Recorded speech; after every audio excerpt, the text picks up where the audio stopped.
welcome you back to another episode of the Frozen Foxes. Alongside Pat Sypher, Tommy Berry, I'm Nick Paccione.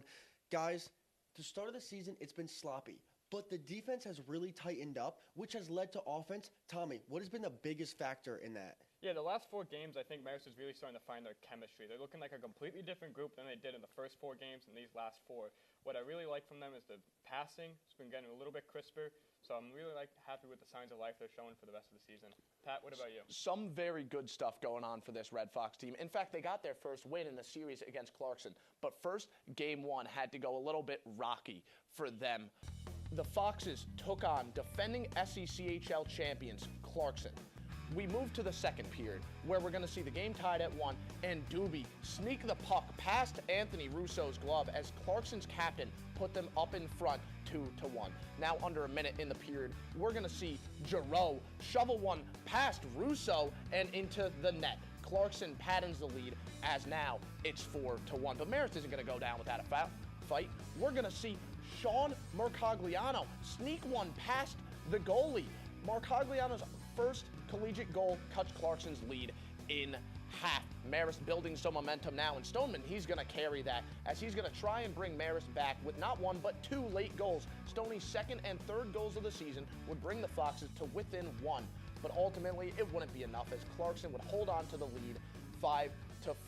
An impressive effort right there, but ultimately they just fell short for a lot of different reasons. Yeah, Marist definitely fell short in that one, but the offense was there. But Pat, what were you seeing defensively from the Red Foxes?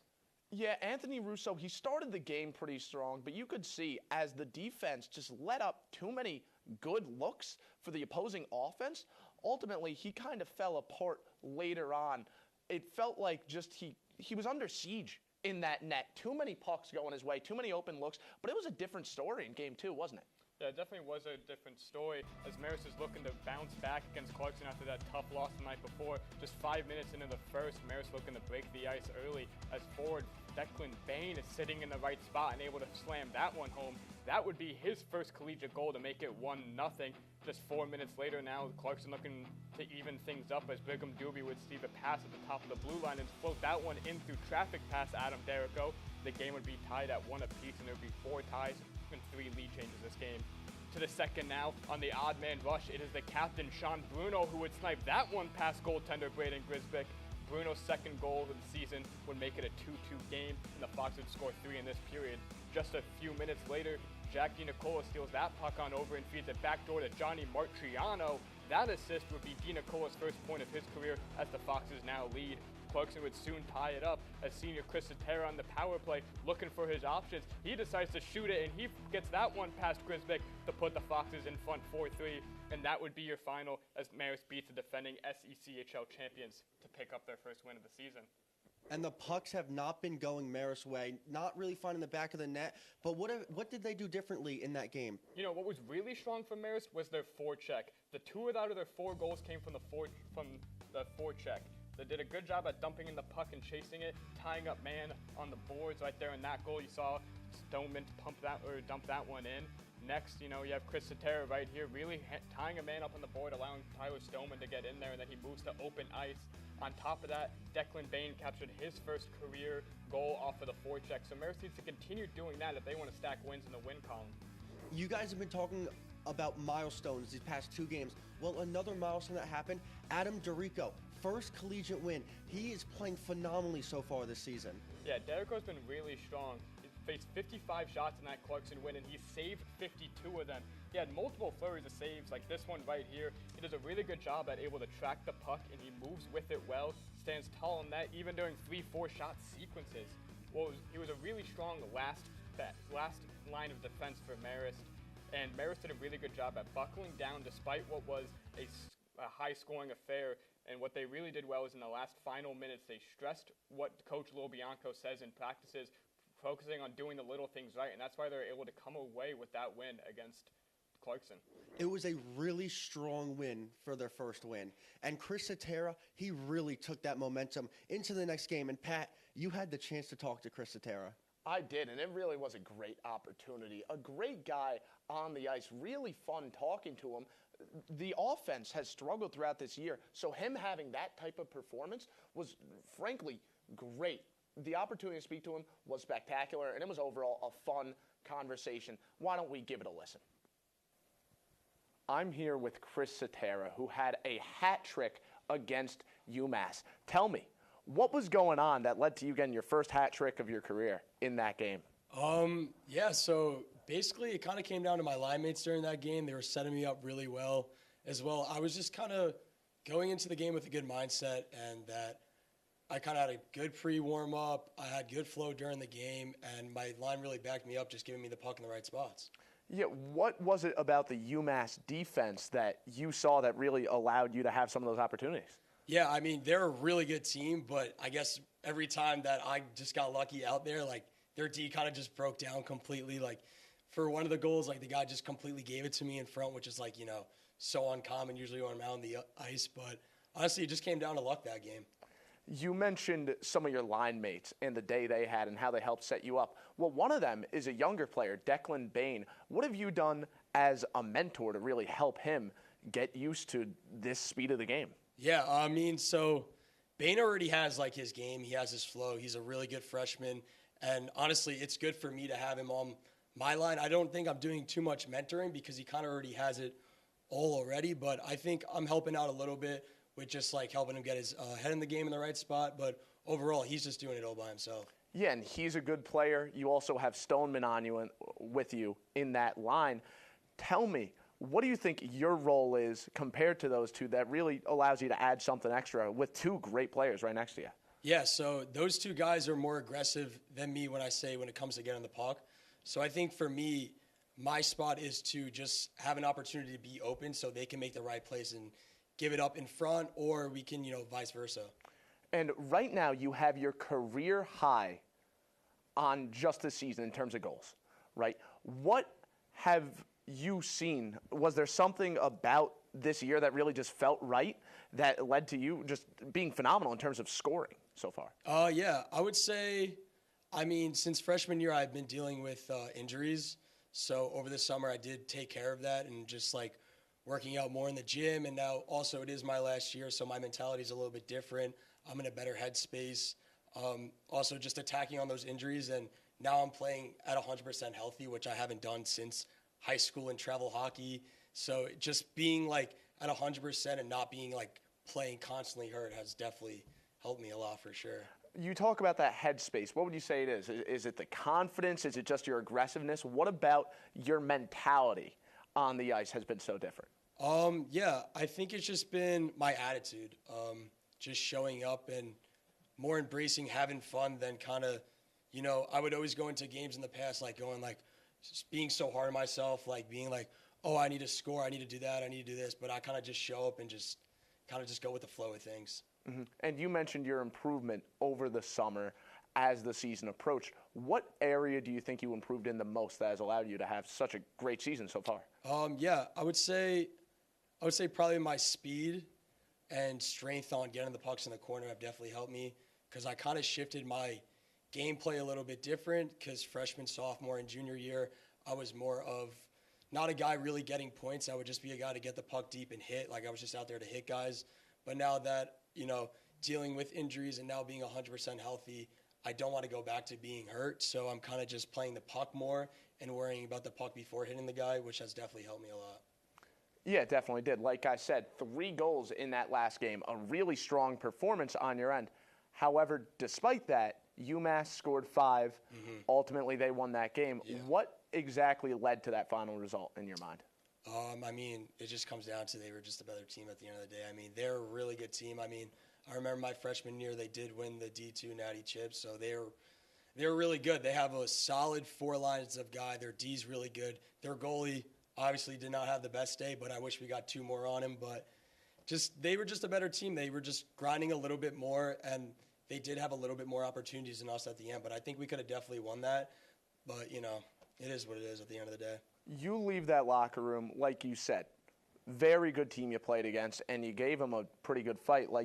Your performance as a whole was very strong. Mm-hmm. What do you take note of from that game that really allows you to go ahead into that next couple of weeks and say, you know what, I feel strong about where we are. How can we continue to build off of that? I say we could build off of that by just having a better attitude going into games, because the attitude definitely wasn't the best, but it's something we're working on. But even if I had a bad game or a good game, like, I feel like my efforts out there, like, it doesn't matter if I scored a hat trick or not. If my team's losing, it's still like whatever, you know what I mean? So I just feel like if all the boys' headspace were in the right area, we'd do a little bit better, but we're definitely working on that for sure. That is all the time we have. Thank you, Chris, as we continue.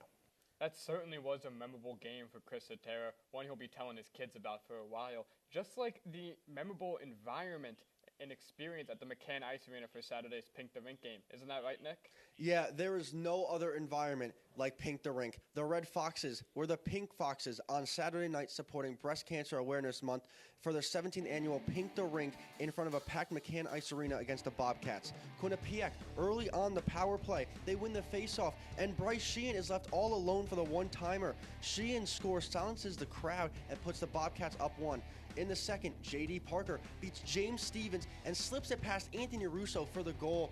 That was a remarkable goal by Parker, but he was not done yet. 10 minutes later, on to another power play. Sheehan would find Parker once again, a shot from the slot, and it's his second of the night. Sheehan gets another point and puts Quinnipiac big up late. Marist, they're trying to mount the comeback. Stevens, pass tip by Joey Capici, picked up by Tyler Stoneman, who goes top shelf for the score, and the Red Fox points leader, Stoneman, logs another, but it would not be enough, falling short in a 3-1 loss on Pink the Rink night.